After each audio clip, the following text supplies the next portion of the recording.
जब भी दिल करे कुछ मीठा और मन हो एगलेस खाने का, गहरवार बेकरी है ना।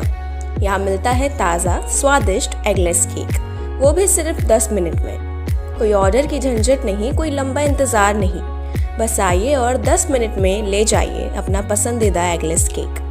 गहरवार बेकरी, जहाँ स्वाद है भरोसे के साथ। गहरवार बेकरी, अब हर खुशी बने एगलेस भी।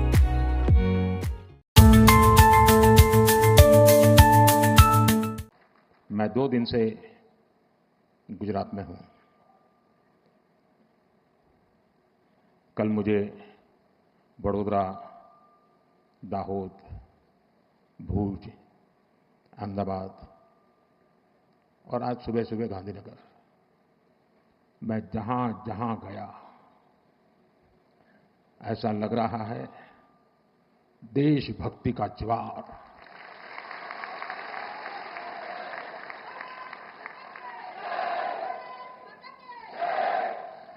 गर्जना करता सिंदूरिया सागर,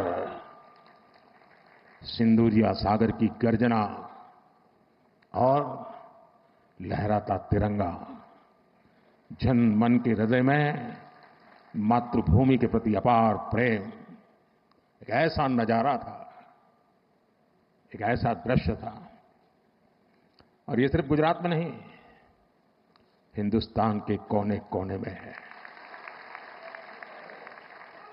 हर हिंदुस्तानी के दिल में है। शरीर कितना ही स्वस्थ क्यों न हो, लेकिन अगर एक कांटा चुभता है तो पूरा शरीर परेशान रहता है। अब हमने तय कर लिया है, उस कांटे को निकाल के रहेंगे।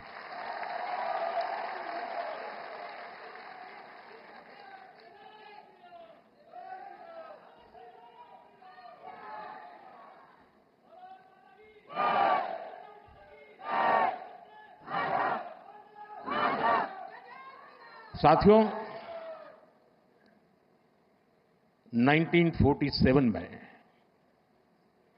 जब मां भारती के टुकड़े हुए,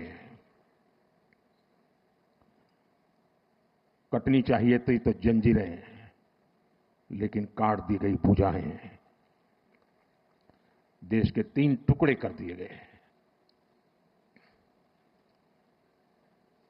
और उसी रात पहला आतंकवादी हमला कश्मीर की धरती पर हुआ। मां भारती का एक हिस्सा आतंकवादियों के बलबूते पर, मुजाहिदों के नाम पर पाकिस्तान ने हड़प ले लिया। अगर उसी दिन इन मुजाहिदों को मौत के घाट उतार दिया गया होता और सरदार पटेल की इच्छा थी कि पीओके वापस नहीं आता है, तब तक सेना रुकनी नहीं चाहिए, लेकिन सरदार साहब की बात मानी नहीं गई। और ये मुजाहिदीन जो लहू चख गए थे, वो सिलसिला 75 साल से चला है। पहलगाम में भी उसी का विकृत रूप था। 75 साल तक हम झेलते रहे हैं। और पाकिस्तान के साथ जब युद्ध का नौबत आई, तीनों बार भारत की सैन्य शक्ति ने पाकिस्तान को धूल चटा दी। और पाकिस्तान समझ गया कि लड़ाई में वो भारत से जीत नहीं सकते हैं, और इसलिए उसने प्रॉक्सी वॉर चालू किया। सैन्य प्रशिक्षण होता है, सैन्य प्रशिक्षित आतंकवादी भारत भेजे जाते हैं, और निर्दोष निहत्थे लोग, कोई यात्रा करने गया है, कोई बस में जा रहा है, कोई होटल में बैठा है, कोई टूरिस्ट बन के जा रहा है, जहां मौका मिला वे मारते रहे, मारते रहे, मारते रहे, और हम सहते रहे। आप मुझे बताइए, क्या ये अब सहना चाहिए? क्या गोली का जवाब गोले से देना चाहिए? ईंट का जवाब पत्थर से देना चाहिए? ये कांटे को जल मुर्द से उखाड़ देना चाहिए?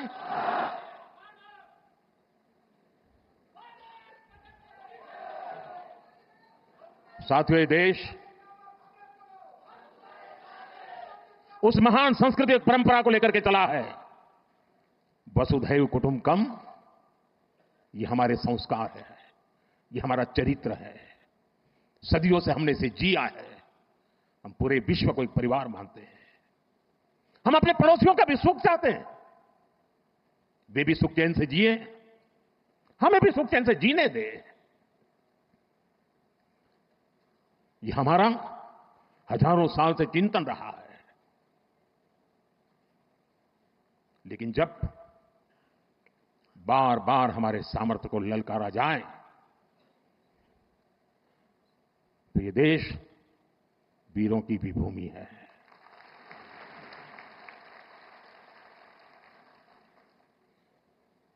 आज तक जिसे हमें प्रॉक्सी वॉर कहते थे, 6 मई के बाद जो दृश्य देखे गए, उसके बाद हम इसे प्रॉक्सी वॉर कहने की गलती नहीं कर सकते हैं। और इसका कारण है, जब आतंकवाद के 9 ठिकाने तय करके 22 मिनट में, साथियों 22 मिनट में उनको ध्वस्त कर दिया। और इस बार तो सब कैमरा के सामने की सारी व्यवस्था रखी थी ताकि हमारे घर में कोई सबूत ना मांगे। अब हमें सबूत नहीं देना पड़ रहा है, वो ऊपर वाला दे रहा है।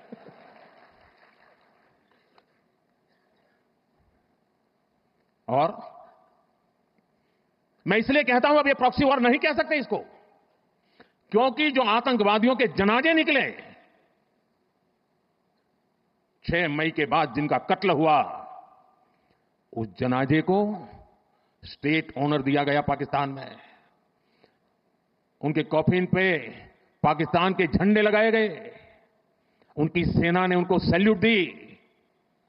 ये सिद्ध करता है कि आतंकवादी गतिविधि ये प्रॉक्सी वॉर नहीं है, ये आपकी सोची समझी युद्ध की रणनीति है।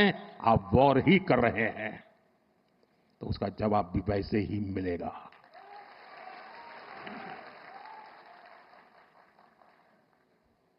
हम अपने काम में लगे थे, प्रगति के राह पर चले थे। हम सबका भला चाहते थे और मुसीबत में मदद भी करते हैं। लेकिन बदले में खून की नदियां बहती है। मैं नई पीढ़ी को कहना चाहता हूं, देश को कैसे बर्बाद किया गया है। 1960 में जो इंडस वाटर ट्रीटी हुई है, अगर उसकी बारीकी में जाएंगे तो आप चौंक जाएंगे। यहां तक तय हुआ है उसमें कि जो जम्मू कश्मीर की अन्य नदियों पर डैम बने हैं, उन डैम का सफाई का काम नहीं किया जाएगा, डिसिल्टिंग नहीं किया जाएगा। सफाई के लिए जो नीचे की तरफ गेट है वो नहीं खोले जाएंगे। 60 साल तक ये गेट नहीं खोले गए। और जिसमें 100% पानी भरना चाहिए था, धीरे धीरे इसकी कैपेसिटी कम हो गई, 2%, 3% रह गया। क्या मेरे देशवासियों को पानी पर अधिकार नहीं है क्या? उनको उनके हक का पानी मिलना चाहिए, नहीं मिलना चाहिए क्या? और अभी तो मैंने कुछ ज्यादा किया नहीं है। अभी तो हमने कहा है कि हमने इसको एबेंस में रखा है, वहां पसीना छूट रहा है। और हमने डैम थोड़े खोल करके सफाई शुरू की। जो कूड़ा कचरा था वो निकाल रहे हैं। इतने से वहां फ्लड आ जाता है। साथियों, हम किसी से दुश्मनी नहीं चाहते हैं। हम सुख चैन की जिंदगी जीना चाहते हैं। हम प्रगति भी इसलिए करना चाहते हैं कि विश्व की भलाई में हम भी कुछ योगदान कर सके। और इसीलिए हम एक निष्ठ भाव से कोटि कोटि भारतीयों के कल्याण के लिए प्रतिबद्धता के साथ काम कर रहे हैं।